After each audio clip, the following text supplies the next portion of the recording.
1970s, its fans filled arenas and stadiums in record numbers. Now the three surviving members are back in the spotlight as Kennedy Center honorees. We sat down recently with Robert Plant, Jimmy Page, and John Paul Jones to talk about why the band is still so popular 40 years later. When Led Zeppelin first arrived in the United States, the music was altogether new.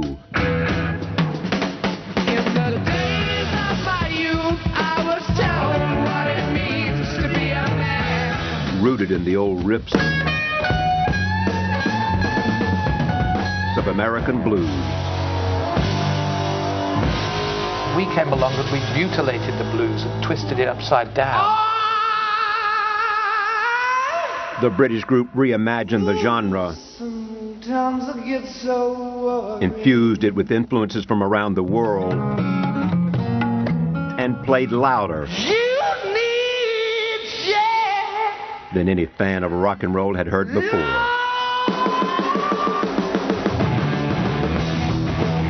None of us had come across something with that amount of intensity and force, ever.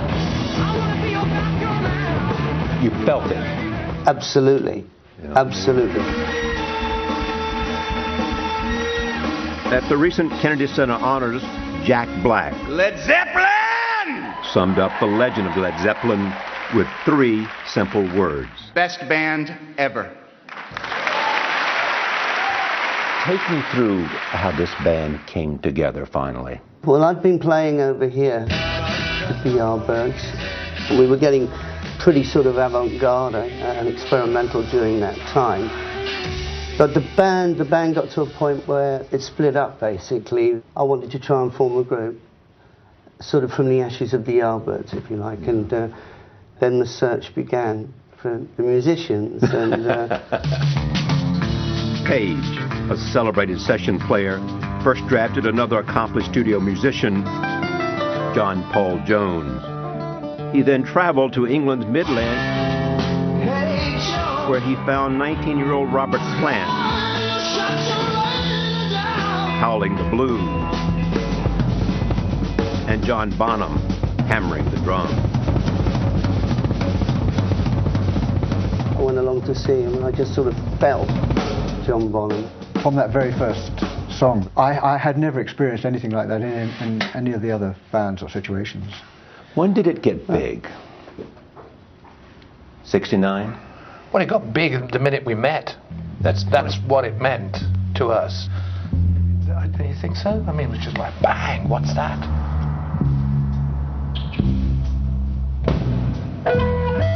I think going back to the first album, there were so many colours and textures and moods on it. Been dazed and confused, so long it's not true. When did the critics take notice?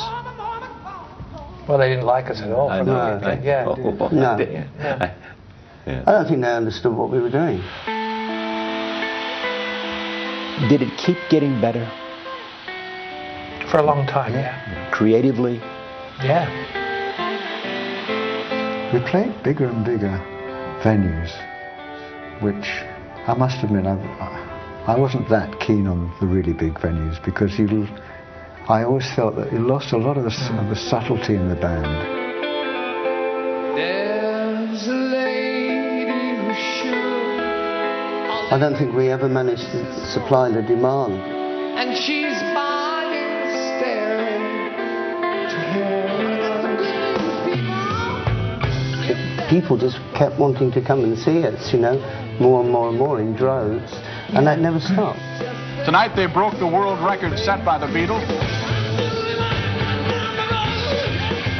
I couldn't get over the fact that I was hanging out with Janis Joplin and people like that. And it was great, this fraternity of lunacy. As the years moved on, Led Zeppelin continued to soar.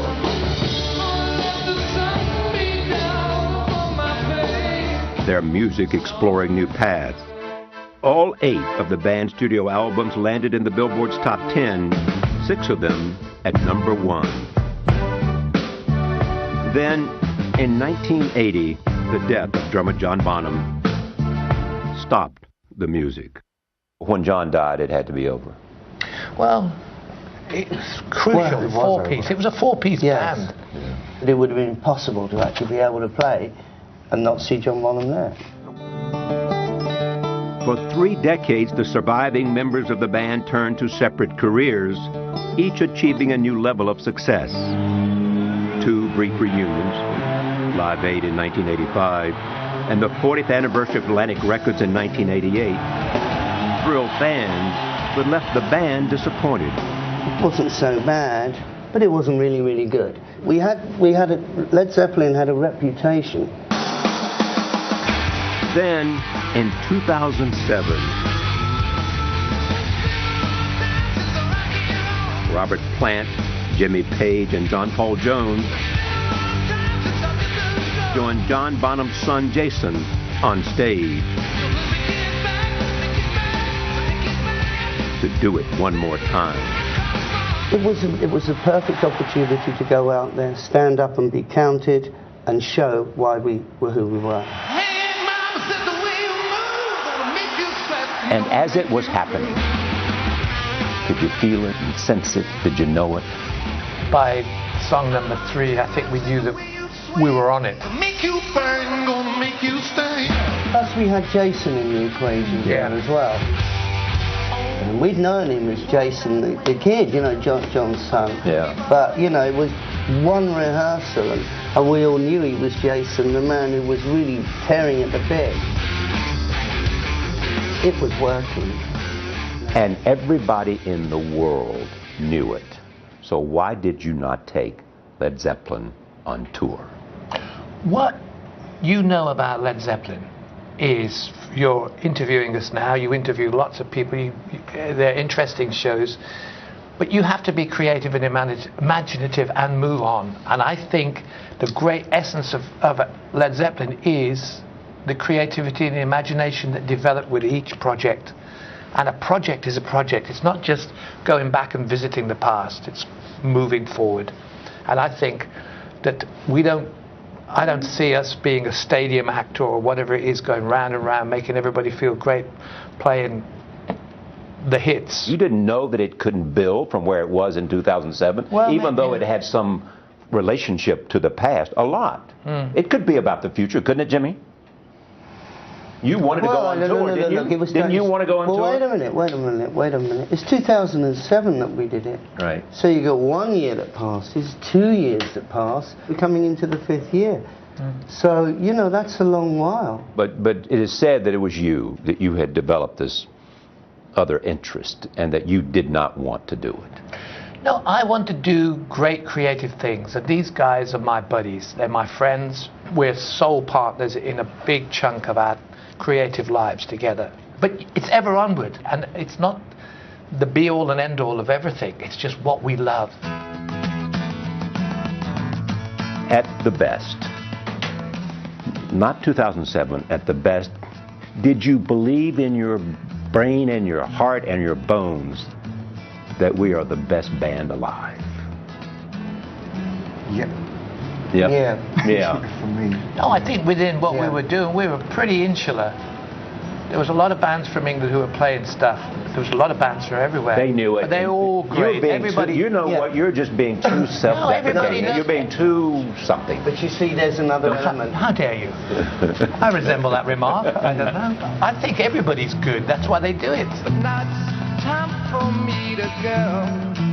But at the same time, all of us would like to have been you. Everybody in my generation wanted to be you. It just, for me, it was always about the music and everything else, whether it was drugs or women or whatever it might be. It was, in the end, for you guys too. That was a sideshow. It's about the music. Because you knew you had found lightning in a box.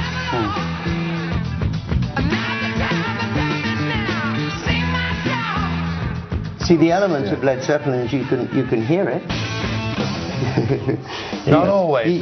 No, wait a minute. But when you listen to it, you can hear what each individual person is putting into that. And it's just this weave. And